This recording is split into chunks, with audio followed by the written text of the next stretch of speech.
बाज़ दफ़ा आपको ऐसी तल्ख़ सच्चाइयों के बारे में पता चलता है कि हकीकत जानकर फिर कितने वक़्त तक यकीन नहीं आता कि हम ऐसे लोगों के साथ रहते हैं। इनकी असलियत जानकर इंसान को इतना शदीद झटका लगता है कि रिश्तों पर से एतबार भी उठ जाता है। इंसान जीने के काबिल नहीं रहता और बाज़ औक़ात तो ऐसी सच्चाइयाँ पता चलने पर अपने ही सगी खूनी रिश्तों से नफ़रत हो जाती है। मैंने भी कभी ऐसा नहीं सोचा था कि ज़िंदगी में एक ऐसा मोड़ भी आएगा जब मुझे अपने ही सगी खूनी रिश्तों से नफ़रत हो जाएगी। मेरा जीने का दिल भी नहीं करेगा। वो हकीकत जानकर मैं बहुत टूट चुका था। मेरा दिल करता था कि ज़मीन फटे और मैं इसमें समा जाऊँ या फिर ये घर छोड़कर इतनी दूर चला जाऊँ कि दोबारा कभी भी मेरा ऐसे रिश्तों के साथ सामना ना हो। जिन लोगों से मैं कल तक शदीद मोहब्बत करता था, आज मुझे इन सब से नफ़रत महसूस हो रही थी कि मेरा दिल कर रहा था कि मैं इन सब को अपनी नज़रों से बहुत दूर कर दूँ। मैंने जब से होश सँभाला था, घर की फ़िज़ा बहुत अजीब-सी थी, अजीब घुटन-सी महसूस होती थी। हर शख़्स जैसे खुद से नज़रें चुराता महसूस होता था। मुझे समझ नहीं आती थी कि आखिर ऐसा क्यों है? मेरे बाबा ने भी खुद को कारोबार में मसरूफ़ रखा हुआ था। वो सारा-सारा दिन अपने कारोबार के सिलसिले में घर से बाहर रहते थे और रात गए इतनी देर से घर लौटते थे कि घर के तकरीबन सभी अफ़राद सो चुके होते थे। और मेरी अम्मी भी ऐसे ही खुद को घर के कामों में मसरूफ़ रखती थीं या फिर ज़्यादातर किताबें पढ़ती रहती थीं। वो अपने आप को इस तरह मसरूफ़ रखती थीं कि चाह कर भी मैं इनके साथ बात नहीं कर पाता था। हालाँकि मेरा दिल बहुत करता था कि मैं अपने वालिदैन के साथ वक़्त गुज़ारूँ, मगर इन लोगों की मसरूफ़ियात के बाइस ऐसा मुमकिन नहीं था। हैरत तो ये थी कि मेरा ख़ानदान बहुत बड़ा था, लेकिन पूरे घर में वहशत और वीरानी-सी फैली हुई थी। मेरे 3 चचा और 3 फूफियाँ भी थीं, मगर मेरी अम्मी का कहना था कि मेरे चचाओं की शुरू से ही अपने वालिद और बड़े भाई से कुछ ख़ास नहीं बनी, बल्कि इसीलिए उन्होंने शुरू से ही अलग घर में रहना पसंद किया था। मैं ये बातें जब भी सुनता था, बहुत हैरान होता था, क्योंकि हमारा घर बहुत बड़ा और शानदार था। इतना बड़ा कि इसमें 10 ख़ानदान आराम से रह सकते थे। तो फिर हमारे चाचा लोग हमारे साथ क्यों नहीं रहते थे? हालाँकि वो चाहते तो इस एक घर में एक साथ रह सकते थे। सिर्फ़ इतना ही नहीं, मैंने शिद्दत से महसूस किया था कि जब मेरी फूफियाँ घर आती हैं, तो ऐसा लगता था जैसे बहुत मजबूरी में आई हों। अजीब शर्मिंदगी इनके चेहरों पर होती थी और नज़रें झुकाए रखती थीं और बहुत कम हमारे घर बैठती थीं और फिर फ़ौरन उठकर चली जाती थीं। एक और बात जिसने मुझे बुरी तरह से चौंकाया था, वो ये थी कि मेरी फूफियाँ जब भी घर आती थीं, वो अम्मी और बाबा से मिलकर ही चली जाती थीं, मगर कभी भी दादा के कमरे में नहीं गई थीं। मुझे ये बातें बहुत हैरान करती थीं कि वो अपने सगे बाप से मिलना क्यों पसंद नहीं करती। मैं ये सब देखता था तो बहुत हैरान होता था। यूँ लगता था कि जैसे सबको दादा से कोई मसला है, हालाँकि ऐसा होना नहीं चाहिए था। जब कभी भी जायदादों की और घर की बात होती थी, यही कहा जाता था कि दादा ने अपने सब बच्चों को बेपनाह दौलत से मालामाल किया था। बहुत ऐश की ज़िंदगी गुज़ारी थी सबने। आला तालीम हासिल की और इतने घर, जायदादें बनाई थीं कि गिनती में भी ना आएँ, और फूफियों की भी बहुत आलीशान तरीके से शादी की थी। और अब जब दादा बिस्तर पर थे और अपनी ही औलाद के मोहताज हो चुके थे, तो कोई भी इनसे मिलना पसंद नहीं करता था। मैं जब ये देखता तो बहुत तकलीफ़ होती थी। मुझे लगता था कि हमारे घर वाले भी इन लोगों की तरह मुनाफ़िक औलाद हैं, जो मतलब पड़ने पर माँ-बाप की इज़्ज़त करते हैं, जब अपना मतलब पूरा हो जाता है और जब माँ-बाप बुढ़ापे की दहलीज पर पहुँच जाते हैं, तो तब इनको अपने वालिदैन बोझ लगने लगते हैं। यही हाल मेरी फूफियों और चचाओं का भी था। अब जबकि दादा के पास कुछ भी नहीं बचा था, सब कुछ उन्होंने अपने बच्चों के नाम कर दिया था, तो अब सबको इनसे उलझन होती थी। इस मामले में मेरे माँ-बाप बहुत अच्छे थे, क्योंकि बाबा जब रात को घर आते थे, तो थोड़ी देर अपने कमरे में आराम करते थे और फिर इसके बाद दादा के कमरे में चले जाते थे और सारी रात वहीं दादा के पास ही रुकते थे। सिर्फ इतना ही नहीं, दिन में जब वो घर पर नहीं होते थे, तो अम्मी मेरे दादा का ख्याल रखती थीं। ये बात मेरे लिए बहुत ही ज़्यादा सुकून का बाइस थी कि मेरे माँ-बाप अपने बाकी घर वालों की तरह बेहिस और ज़ालिम नहीं थे, बल्कि बूढ़े बाप का ख्याल रखते थे। मगर कुछ बातें थीं जो मुझे बुरी तरह से चौंका देती थीं। मुझे अब भी अच्छी तरह याद है कि बचपन से ही मुझे कभी भी दादा के कमरे में जाने की इजाज़त नहीं मिली थी। मैं बहुत छोटा था जब मैंने दादा को देखा था। इसके बाद मैंने दादा की शक्ल तक नहीं देखी थी। मैं हैरान होता था कि मुझे दादा के कमरे में क्यों जाने नहीं दिया जाता। जब मैं दादा के कमरे में जाने पर ज़िद करता था, तो मेरी अम्मी मुझे डाँट देती थी कि तुम्हारा वहाँ कोई काम नहीं है, और ना ही तुम कभी इनके कमरे में जाओगे। सिर्फ इतना ही नहीं, मेरे बाबा भी मुझे सख्ती से मना करते थे। और जब एक बार मैंने दादा से मिलने की ज़िद की, तो मुझे फूफियों ने बहुत प्यार से समझाया था कि दादा को ऐसी बीमारी है जिसमें बच्चे इनके पास नहीं जा सकते। इसलिए आपको वहाँ जाने से मना किया हुआ है और इसीलिए हम लोग भी नहीं जाते। तो आप ज़िद ना किया करो और अपने वालिदैन की बात माना करो। मैं इनकी बातें सुनकर बहुत हैरान होता था कि ऐसी भी कौन सी बीमारी है कि मुझे वहाँ जाने नहीं दिया जाता। फिर मेरे ज़्यादा सोचने और ज़िद करने पर इतना हुआ कि इसके बाद मुझे मेरे माँ-बाप ने पढ़ाई में इतना मसरूफ़ कर दिया था कि मुझे वक़्त ही नहीं मिलता था कि मैं इस बारे में सोच पाता या दादा के पास जाने की ज़िद ही करता। मेरा सुबह से शाम तक पढ़ाई में टाइम गुज़र जाता था और इसके बाद मैं सो जाता था। और इसी तरह शदीद मसरूफ़ियत में वक़्त गुज़रता गया और मैंने मैट्रिक का इम्तिहान भी पास कर लिया। फिर इसके बाद जब मुझे कुछ वक़्त मिला, तो मैंने दोबारा से इस बात पर गौर किया। हमारे घर की फ़ज़ा बिल्कुल भी अच्छी नहीं थी और अजीब सर्द सी महसूस होती थी। किसी किस्म की खुशी या अपनायत का एहसास नहीं होता था। फिर मैंने एक और बात शिद्दत से नोट की थी कि मेरे बाबा भी मजबूरन दादा के कमरे में जाते थे। मतलब ये कि वो खुशी से दादा के पास नहीं रुकते थे। और सबसे ज़्यादा मुझे मेरी अम्मी की हरकत व सकनात ने चौंका दिया था, क्योंकि वो जब भी दादाजी के कमरे में जाती और वापस आती तो इनकी टांगें काँप रही होती थी और इनकी हालत इतनी अजीब होती थी कि मैं बता नहीं सकता। तब मुझे एहसास हुआ कि कुछ न कुछ गड़बड़ ज़रूर है। कुछ तो ऐसा था जो मुझसे छुपा हुआ था, कुछ ऐसा था जो गलत हो रहा था और यकीनन दादा कुछ गलत करते थे, तभी मेरी माँ की ऐसी हालत हुई थी। मगर मसला ये था कि कोई भी मुझे ये बात बताने के लिए राज़ी नहीं था कि आखिर इस कमरे में ऐसा क्या होता था, और अगर ऐसे ही कुछ काम था जिससे मेरी माँ की टांगें काँपती थीं और उनकी हालत ख़राब होती थी, तो वो जाती ही क्यों थी वहाँ? और जब यही बात मैंने अम्मी से कही थी, तो अम्मी ने मुझे बुरी तरह से झिड़क दिया था और कहा था, तुम्हारा काम नहीं है, तुम इस काम से दोबारा इस मामले में बोलने या सोचने की कोशिश मत करना, अपनी पढ़ाई पर तवज्जो दो। मगर मैं इस बार अम्मी की डांट पर भी अपना ध्यान नहीं बटा सका था। मुझे एहसास हो चुका था कि कुछ था जो इस घर में बहुत गलत हो रहा था और जो नहीं होना चाहिए था। मुझे लगता था कि कोई भी बुरा नहीं था, बल्कि दादा ही कुछ गलत करते थे और फिर अम्मी बाबा की वजह से मजबूर थी।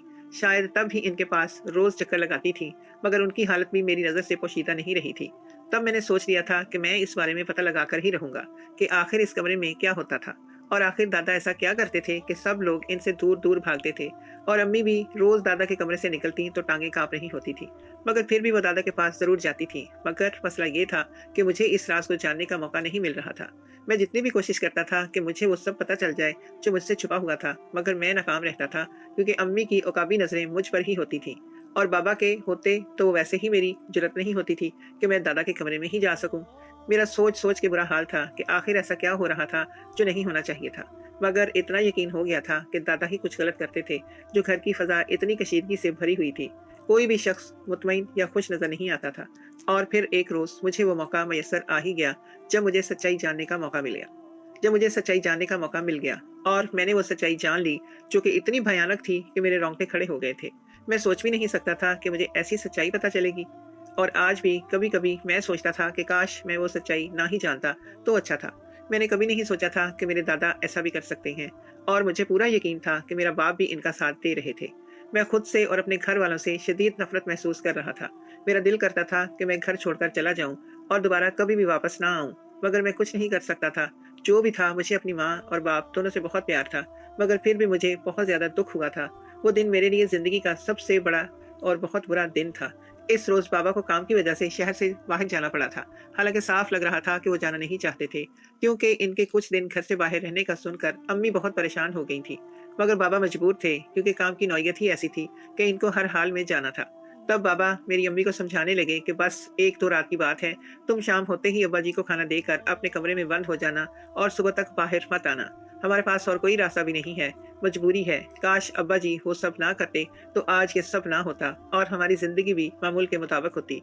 और भी इस किस्म की बातें और तसल्लियां थीं जो बाबा अम्मी को दे रहे थे, मगर मुझे समझ नहीं आ रही थी कि वो लोग क्या बात कर रहे हैं। इन सबको ऐसा भी क्या मसला था जिसमें वो लोग इतने परेशान थे, और मैं इनसे पूछ नहीं सकता था। लेकिन मेरे लिए बेहतरीन मौका था कि आज जब बाबा घर पर नहीं होते तो मैं सब जान सकता था। खैर, मैं बड़ी बेताबी से बाबा के जाने का इंतजार करने लगा। फिर जैसे ही बाबा काम के सिलसिले में चले गए तो मैं भी जल्दी से पढ़ने बैठ गया, ताकि अम्मी पर यह जाहिर कर सकूं कि मैं इस तरफ मुतवज्जो नहीं हूँ और अपनी पढ़ाई में ही मसरूफ हूँ। मेरी अम्मी ने मुझे पढ़ाई में मसरूफ देखा तो मुतमईन हो गई, और फिर रात होने के बाद थोड़ी देर में वो भी सोने के लिए चली गई। तब मैंने बेचैनी से रात गहरी होने का इंतजार किया। मैं चाहता था कि जब मैं दादा के कमरे की तरफ जाऊं तो तब मेरी अम्मी गहरी नींद सो चुकी हूँ, इसलिए मैं थोड़ा वक्त और गुजरने दे रहा था। फिर जैसे ही रात गहरी हुई और मुझे यकीन हो गया कि मेरी माँ अब गहरी नींद सो चुकी होंगी, तो तब मैं दबे पांव अपने कमरे से निकला और धीरे धीरे चलता दादा के कमरे की तरफ गया। मुझे हैरत का शदीद झटका लगा था, क्योंकि बकौल सब घर वालों के दादा मफलूज थे और बिस्तर पर लगे हुए थे। मगर मैं जब कमरे के पास गया तो मुझे कमरे में रोशनी दिखाई दे रही थी और इनके कमरे से खटपट की आवाजें सुनाई दे रही थी। मैं शदीद हैरान हुआ था कि अगर दादा मफलूज थे तो इस कमरे में कौन था और क्या कर रहा था, जबकि बाबा भी घर पर नहीं थे। मैं बुरी तरह से चौंक गया था और मुझे इस कमरे से बहुत ही अजीबो गरीब आवाजें भी सुनाई दे रही थी। फिर जब मैंने धड़कते दिल के साथ धीरे से कमरे का दरवाजा खोला तो सामने का मंजर देखकर मेरी रूह फना हो गई थी, क्योंकि दादा अपने बिस्तर पर मौजूद नहीं थे, बल्कि वो फर्श पर पड़े तड़प रहे थे और उठने की कोशिश कर रहे थे। ऐसे लग रहा था जैसे कोई इनको बार बार फर्श पर पटक रहा था और इनको उठने नहीं दे रहा था। सिर्फ इतना ही नहीं, दादा का पूरा वजूद जख्मी था और इनसे खून भी रिस रहा था। ये देखकर मेरे होश उड़ गए थे और मेरे बेख्तियार मेरे मुंह से एक चीख बुलंद हुई थी। मेरी चीख सुनकर अम्मी अपने कमरे से दौड़ी और मेरी तरफ आई, और जब मुझे दादा के कमरे के पास खड़ा देखा तो इनके चेहरे का रंग भी उड़ गया था और वो घबरा गई थी। फिर अपनी लर्जिश पर वो मुश्किल काबू पाकर मुझसे बोली कि तुम यहाँ क्या कर रहे हो? मना किया था ना, तुम्हें मेरी बात समझ में क्यों नहीं आती? मगर मैं अपनी अम्मी की कोई बात सुन नहीं रहा था। मेरी फटी फटी नजरें दादा पर गड़ी हुई थीं। फिर जब अम्मी ने मुझे पकड़कर वहां से ले जाना चाहा, तब जैसे मैं होश में आया और फिर मैंने खुद को अम्मी की गिरफ्त से छुड़ाकर जल्दी से दादा की तरफ दौड़ लगा दी और अम्मी के लाख मना करने के बावजूद भी दादा के पास पहुंच गया और इनको उठाने की कोशिश करने लगा। मगर ये जानकर मैं मजीद शॉक्ड हुआ था कि बज़ाहिर बहुत ही ज़ईफ और बूढ़े से नजर आने वाले दादा इतने वजनी थे कि मैं इनको एक इंच भी हिला नहीं पा रहा था। ऐसा लगता था कि जैसे किसी ने इन पर पूरा जोर डाला हुआ था, जिसकी वजह से वो उठ नहीं पा रहे थे। फिर अम्मी भी डरते डरते अंदर आईं और मेरे साथ मिलकर दादा को उठाने लगी, मगर हमारी लाख कोशिशों के बावजूद भी दादा अपनी पोजीशन से एक इंच भी नहीं हिले थे और वैसे के वैसे ही फर्श पर पड़े बुरी तरह से तड़प रहे थे और कराह रहे थे। मैं दादा की ये हालत देखकर बहुत ज्यादा चौंक गया था और इनको इस तरह तड़पता देखकर मुझे बहुत तकलीफ महसूस हो रही थी। फिर मैंने अम्मी से कहा कि डॉक्टर को बुलाएं, दादा की हालत ठीक नहीं है। मेरी बात सुनकर अम्मी खाली खाली नजरों से मुझे देखने लगी और फिर बोली कि ठीक है, मैं डॉक्टर को बुलाती हूँ, तुम मेरे साथ चलो यहाँ से। मगर मैं दादा को इस हाल में छोड़कर जाना नहीं चाहता था और मैं हैरान था कि ऐसी हालत में अम्मी इनको अकेला करने का क्यों कह रही थी, जबकि रिश्ते में दादा सिर्फ अम्मी के ससुर ही नहीं बल्कि सगे चचा भी थे। और मैंने सुना था कि दादा का अपने और अपने भाई के बच्चों से बहुत प्यार था, मगर अम्मी उनको इस तरह बेयारो मददगार छोड़ने की बात कर रही थी। और सिर्फ इतना ही नहीं, आज तक मैंने इस घर में अपने मामुओं और खालाओं को भी आते नहीं देखा था। जब भी इनसे मुलाकात हुई, इनके घर जाकर ही हुई। वो लोग कभी नहीं आते थे। अब भी मैं अम्मी का रवैया देखकर बहुत हैरान हुआ था, मगर फिर भी अम्मी जबरदस्ती मुझे वहां से ले आई और आते हुए दादा के कमरे का दरवाजा भी अच्छे से बंद कर दिया। मैंने ये सब बहुत हैरत और दुख से देखा था। मुझे अम्मी की ये बेहिसी समझ नहीं आ रही थी। तब मैंने अम्मी से कहा, अब मैं सब देख चुका हूँ, दादा की शदीद तकलीफ, वो हालत भी, और आप सब लोगों की बेहिसी भी। अब मुझे सब बताएं कि ये चक्कर क्या है और आप सब इस तरह क्यों हैं, और अभी तक आप लोगों ने दादा का डॉक्टर से चेकअप क्यों नहीं करवाया, और दादा इतनी जख्मी हालत में हैं और इन पर इतना वजन क्यों था। मैं इतना हैरत ज़दा था कि एक ही सांस में वो सारे सवाल कर डाले जो मेरे दिमाग में पल रहे थे। तब अम्मी ने मुझे खामोश करवाया और कहा, मैं तुम्हें सब बताती हूँ, मगर वादा करो कि फिर तुम ये बातें दोबारा नहीं करोगे और घर से बाहर तो इन बातों का बिल्कुल जिक्र नहीं करोगे। तो अम्मी की बात सुनकर मैंने जल्दी से वादा कर लिया कि वो जो चाहती हैं वही होगा, मगर अभी वो मुझे सारी हकीकत बताएं। तो तब अम्मी थोड़ी देर खामोश रहीं, यूं जैसे अपने अल्फाज जोड़ रही हूँ, और फिर बताने लगी कि मेरे चचा यानी तुम्हारे दादा शुरू से सिफली अमल करते थे। उन्होंने इस सिफली अमल और काले जादू से बहुत पैसा कमाया था, मगर साथ ही इनकी वजह से हमारे खानदान में बहुत बर्बादी हुई थी, क्योंकि चचा ने अपने अमल में अपने खानदान वालों को भी नहीं बख्शा था। इनको किसी से भी किसी बात पर खार आ जाती थी, वो इन पर सफली अमल करके इनका घर बर्बाद कर देते थे और अपने अमल पर इनको कभी पछतावा नहीं हुआ था। हम लोग पहले इनके बारे में नहीं जानते थे कि वो कौन सा काम करते हैं, क्योंकि दुनिया दिखावे को वो एक कारोबारी आदमी थे और सुबह से रात गए तक वो अपने कारोबार में मसरूफ होते थे और किसी से मिलना जुलना पसंद नहीं करते थे। और जब घर पर होते तो तब भी अपने कमरे में बंद रहते थे, लिहाजा कभी कोई जान नहीं पाया था कि वो कोई ऐसा घिनौना काम भी करते होंगे, बल्कि सबकी नज़र में तो वो बहुत ही आला ज़र्फ और अजीम इंसान थे, जिन्होंने अपने भाई बावज की अचानक मौत के बाद हम बहन भाइयों को भी अपने पास ही रखा और बहुत ही प्यार से पाला था। हम सब बहन भाई जो अपने वालिदैन की अचानक और तकलीफ दे मौत से शदीद हैरत और दुख में मुब्तला थे और अभी तक यकीन नहीं कर पाए थे कि हमारे वालिदैन इस दुनिया में नहीं रहे, और ना ही इनकी वो अंधोनाक मौत का हमें यकीन आ रहा था। हम भी चचा के बेपनाह प्यार से संभल गए थे और हमारे बेचैन दिल को करार भी आ गया था। चचा ने हमें कभी किसी चीज के लिए कोई कमी होने नहीं दी थी, हमें आला तालीम दिलवाई, और मैं जो अपने बहन भाइयों में सबसे बड़ी थी, मुझे अपने बड़े बेटे की बीवी बनाया और बाकी सब बहन भाइयों की भी उनकी पसंद और मर्जी से और बहुत धूमधाम से शादी कराई थी। यानी चचा ने हमें माँ बाप की कमी बिल्कुल महसूस होने नहीं दी थी। और हमारी ताई भी बहुत नेक दिल और मुखलिस खातून थी। उन्होंने भी कभी चचा के किसी फैसले से कभी कोई इनहराफ नहीं किया था, बल्कि चचा से ज्यादा हमारा ख्याल रखा था और हमें प्यार दिया था। और फिर मेरी शादी अपने बेटे से करके मेरी जिंदगी में तो मजीद खुशियां और रौनकें भर दी थी।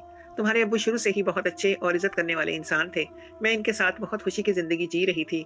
हमारी सब की जिंदगियों में बहुत खुशियां और इत्मीनान था, मगर फिर हमारी खुशियों का दौरानिया भी मुख्तसर साबित हुआ और हमारी बहुत ही अच्छी और नेक ताई अम्मी अचानक से दादा के साथ लड़ने झगड़ने लगी थी। सिर्फ इतना ही नहीं हुआ, वो दादा को बेतहाशा गालियों और बददुआओं से नवाजती थी और अपने बच्चों को और हमें सख्ती से कहती थी कि इस कातिल से सब दूर रहो। हमें ताई की इस अचानक तब्दीली और ऐसे जहरीले अल्फाज की बिल्कुल समझ नहीं आई थी। हम सब बहुत हैरान थे कि इनको अचानक क्या हो गया है। चचा भी बहुत गड़बड़ा से गए थे और पहले तो ताई को खामोश कराना चाहा, मगर जब वो खामोश नहीं हुई तो चचा भी घर से बाहर रहने लगे। तब इन दिनों ताई की हालत बहुत अजीब रहने लगी, यूं जैसे वो शदीद तकलीफ में हों। फिर एक रोज ताई ने अपने सारे बच्चों को और हम बहन भाइयों को अपने पास बुलाकर बताया कि चचा सिफली अमल करते हैं और अब तक खानदान में जितनी भी बर्बादी हुई है सब चचा के सिफली अमल का नतीजा थी। और अब सबको चचा की हकीकत भी मालूम हो चुकी थी। इसलिए सब ने बारी बारी ताई अम्मी को गालियां दी और बद्दुआएं भी दी कि इनका शौहर ये हराम काम करता है और वो अपने शौहर का साथ देकर ऐश की जिंदगी गुजार रही है। सिर्फ इतना ही नहीं, ताई ने हम बहन भाइयों से भी माफी मांगी और हमारे वालिदैन की मौत भी इसी सिफली अमल से हुई थी, मगर वो नहीं जानती थी कि इनके शौहर ऐसा काम करते हैं। और अब उनकी जो हालत हो रही थी उसका भी ताई ने यही कहा था कि अब मेरा शौहर मुझ पर भी सिफली अमल कर रहा है ताकि मैं अपना मुंह बंद रखूं, मगर वो नहीं जानता कि ये सिफली अमल इंसान को कितना नुकसान पहुंचाते हैं। और फिर वही हुआ था, चंद ही रोज में ताई भी तड़प तड़प कर अपनी जान से हाथ धो बैठी थी। इनकी मौत से चचा को इतना झटका लगा था कि इनकी आंखें खुल गई थी। वो तो सिर्फ ताई को खामोश कराना चाहते थे, मगर ताई अम्मी अब इस दुनिया में नहीं रही थी। तब इनको एहसास हुआ कि इनके बज़ाहिर मामूली अमल से दर हकीकत कितना बड़ा नुकसान होता है। इनकी वजह से हमारा पूरा खानदान हमसे दूर हो गया और हम बहन भाई भी बहुत टूट चुके थे कि हमारे वालिदैन को भी हमारे चचा ने ऐसे ही मौत के घाट उतारा था। तभी मेरे बहन भाई चचा से नफरत करते हैं और इस घर में नहीं आते थे। मुझे भी इनसे शदीद नफरत हो गई थी, मगर मैं अपने शौहर की वजह से यहाँ रहने पर मजबूर थी क्योंकि वो अपने बाप को अकेला नहीं छोड़ना चाहते थे। चचा ने भी ताई की मौत का इतना असर लिया कि फिर इन्होंने सारे सिफली अमल और काले जादू से तौबा कर ली और सबसे माफी भी मांगी, जो कि शायद आज तक नहीं मिली थी। मगर ये काम छोड़ने के बाद अब वही जिन्नात जो पहले चचा के कहने पर औरों के घर उजाड़ते थे, अब चचा को रोज शदीद तकलीफ और अजियत देते हैं। इसी वजह से कोई इनके पास नहीं जाता और ना ही इनको डॉक्टर के पास लेकर जाता है, क्योंकि ये डॉक्टर्स का काम है भी नहीं। उन्होंने जो कुछ किया था अब मरते दम तक इसकी सजा झेलनी थी, क्योंकि सिफली अमल में जिन्नात को भी कैद करके सजाएं दी जाती हैं ताकि वो हर हुक्म बजा लाएं। तो ऐसे में जब इंसान सिफली अमल छोड़ दे तो वही जिन्नात फिर बदला लेते हैं और अब चचा के साथ वही सब हो रहा था। और मैं उनकी ये हालत देखकर अब इनको माफ कर चुकी हूँ कि वो अपने किए पर बहुत सजा बुरे तरीके से झेल रहे हैं। तुम्हें इसलिए रोकते थे कि तुम इनकी असलियत ना जान पाओ और इनसे नफरत ना करो, और इसी वजह से तुम्हारी फुफियां भी इनसे नहीं मिलती, क्योंकि तुम्हारे दादा ने ही तुम्हारी दादी का कत्ल किया था। तुम्हारी फुफियां आज तक इनसे नाराज हैं और वो अपना दिल बड़ा नहीं कर पाती हैं, क्योंकि इनको इनकी माँ की मौत नहीं भूलती है कि किस तरह तड़पते हुए उन्होंने दम दिया था। अम्मी मुझे ये सब बताकर खामोश हो गई और मैं हैरत और सदमे से गूंग बैठा था। मैं सोच भी नहीं सकता था कि मेरे दादा ऐसा भी कर सकते हैं, और अब इनका अंजाम देखकर मुझे बहुत तकलीफ हो रही थी। मुझे यकीन नहीं आ रहा था कि इतना पढ़ा लिखा इंसान इस तरह हरकतें कर सकता है। मैं जो अब तक सबको गलत समझ रहा था और दादा को सही समझ रहा था, अब मुझे मालूम हुआ कि बच्चे चाहे जितने भी बड़े हो जाएं, लेकिन बड़ों की हर बात में कोई मसलहत, कोई हद, कोई नसीहत और कोई राज पोशीदा जरूर होता है। मैं जो सबको गलत समझ रहा था, लेकिन अब मुझे समझ में आ गया था कि सारे लोग एक तरफ, दादा एक तरफ क्यों खड़े थे, क्योंकि जब अक्सरियत एक जगह खड़ी होती है तो हक पर वही होते हैं।